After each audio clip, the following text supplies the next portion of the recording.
రాష్ట్రంలో చంద్రబాబు, పవన్ కళ్యాణ్, నరేంద్ర మోదీల ఆధ్వర్యంలో కూటమి సర్కార్ కొలువు తీరి అప్పుడే 2 సంవత్సరాల పాలన పూర్తి చేసుకున్న తరుణంలో క్షేత్రస్థాయిలో మాత్రం సీన్ కంప్లీట్ గా రివర్స్ అయిందా? పైకి 3 రంగుల జెండాలు మురిసిపోతున్నా లోపల మాత్రం కూటమి ధర్మం నిలువున మంట కలిసిపోతోందా? బీజేపీ, జనసేన ఇన్ఛార్జీలు ఇద్దరు ఏకమై కూటమిపై తిరుగుబాటు బావుట ఎందుకు ఎగరేస్తున్నారు? ప్రభుత్వ కార్యక్రమాల్లో కూటమి పార్టీలు పాల్గొనాలని అధిష్టానాలు ఆదేశాలు ఇస్తున్నా తమకు కనీసం ఆహ్వానం ఉండడం లేదని పిలవని పేరంటానికి ఎలా వెళతామంటూ జన సైనికులు తిరగబడాల్సి వస్తోందా? ఇంతకీ బీజేపీ, జనసేన కేడర్ ఎందుకు అంతలా రగిలిపోతున్నారు? అవమానానికి గురవుతున్నామంటున్న ఆ నియోజకవర్గ ఇన్ఛార్జీలు ఎవరు? ఈ స్టోరీలో చూద్దాం.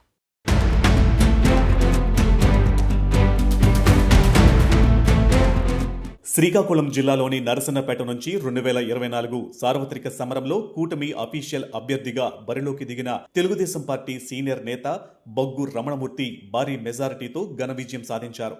నాడు జగన్మోహన్ రెడ్డి అరాచక పాలనను అంతమొందించడమే లక్ష్యంగా టీడీపీతో పాటు భారతీయ జనతా పార్టీ, జనసేన పార్టీల నాయకులు, కార్యకర్తలు ఒక సైన్యంలా మారి గ్రామ గ్రామాన తిరిగి ప్రచారం చేసి ఈ విజయంలో కీలక పాత్రను పోషించారు. అయితే ఎన్నికల ముంగిట ఏ రేంజ్లోనైతే 3 పార్టీల మధ్య సమన్వయం, స్నేహం కనిపించాయో తీరా కూటమి సర్కారు అధికారంలోకి వచ్చి 2 ఏళ్లు పూర్తి చేసుకుంటున్న తరుణంలో ఆ స్ఫూర్తి కాస్త నరసన్నపేటలో కంప్లీట్గా మంటగలిసిపోయిందని మిత్రపక్షాల నేతలు ఆరోపిస్తున్నారు. బీజేపీ నియోజకవర్గ ఇన్ఛార్జ్ పోకతోట సింహాచలం, అటు జనసేన నియోజకవర్గ ఇన్ఛార్జ్ బలగా ప్రవీణ్ కుమార్ ఇద్దరూ ఇప్పుడు ఒకే తాటిపైకి వచ్చి స్థానిక ఎమ్మెల్యే తీరుపై తీవ్ర అసంతృప్తి వ్యక్తం చేస్తూ ఉండడంతో జిల్లా పాలిటిక్స్ ఒక్కసారిగా హీటెక్కాయి.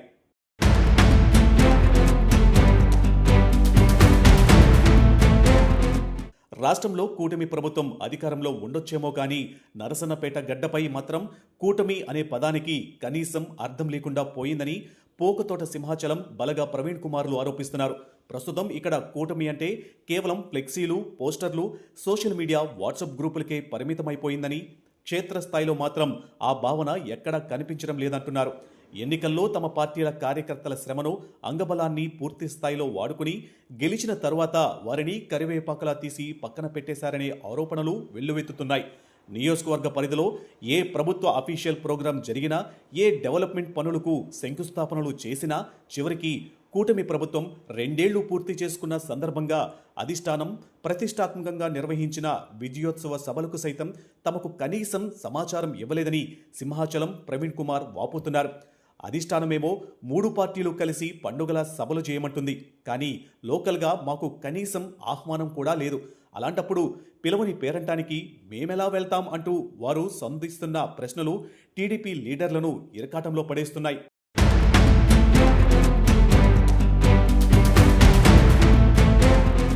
ఎన్నికల వేళ భుజం భుజం కలిపి నడిచిన తమ క్యాడర్కు కనీస గుర్తింపు కూడా ఇవ్వడం లేదట. ఆఖరికి జనం సమస్యల పరిష్కారం కోసం బీజేపీ, జనసేన లీడర్లు అధికారులను కలవడానికి వెళ్లినా, లేదా తమ గ్రామాల అభివృద్ధి పనుల కోసం ప్రతిపాదనలు తీసుకుని వెళ్లినా మున్సిపల్, రెవెన్యూ అధికారులు వీళ్లను కూటమి భాగస్వాములుగా కాకుండా ఏదో అపోజిషన్ పార్టీ లీడర్స్లా చూస్తూ నిర్లక్ష్యం చేస్తున్నారట. ఎమ్మెల్యే బొగ్గు రమణమూర్తితో పాటు ఆయన కుమార్తె కూడా నియోజకవర్గ రాజకీయ వ్యవహారాలలో షాడో ఎమ్మెల్యేగా కొనసాగుతున్నారు.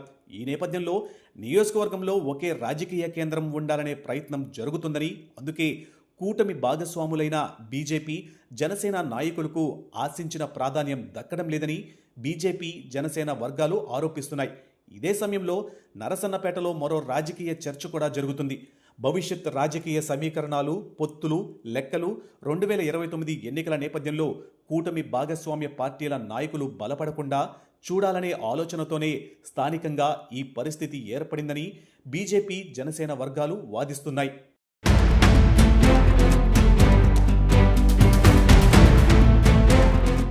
తమను ఎన్నికల సమయంలో వాడుకుని ఇప్పుడు పక్కన పెట్టేశారని, కూటమి ధర్మం కేవలం ఎన్నికలప్పుడే కాదు అధికారంలో ఉన్నప్పుడు కూడా కొనసాగాలని బీజేపీ, జనసేన ఇన్ఛార్జీలు అభిప్రాయపడుతున్నారు. రాష్ట్ర స్థాయిలో 3 పార్టీల అధినేతలు కలిసి పనిచేస్తున్నప్పటికీ క్షేత్రస్థాయిలో అదే స్ఫూర్తి ప్రతిబింబించకపోతే కార్యకర్తల్లో అసంతృప్తి పెరిగే అవకాశం ఉందని విశ్లేషకులు స్పష్టం చేస్తున్నారు. ప్రజల్లో బీజేపీ, జనసేనకు ఒక స్థాయి గుర్తింపు ఉన్నప్పటికీ స్థానిక రాజకీయాలలో ఆ గుర్తింపుకు తగ్గ ప్రాధాన్యం దక్కడం లేదంటున్నారు. ఈ పరిణామాల నేపథ్యంలో నరసన్నపేటలో కూటమి స్ఫూర్తి నిజంగా అమలవుతుందా, లేక కూటమి పేరుతో ఒక్క పార్టీ మాత్రమే ముందుకు సాగుతుందా అనే ప్రశ్నలు ఇప్పుడు స్థానిక రాజకీయాలలో వినిపిస్తున్నాయి. ఈ ఆరోపణలపై ఇప్పటివరకు ఎమ్మెల్యే ఎక్కడా స్పందించడం లేదు. దీంతో ఆయన వీటిపై ఏ విధంగా స్పందిస్తారనేది ఆసక్తికరంగా మారింది. ఈ పరిణామాలపై కూటమి పార్టీల అధిష్టానాలు ఏ విధంగా స్పందిస్తాయనేది వేచి చూడాలి.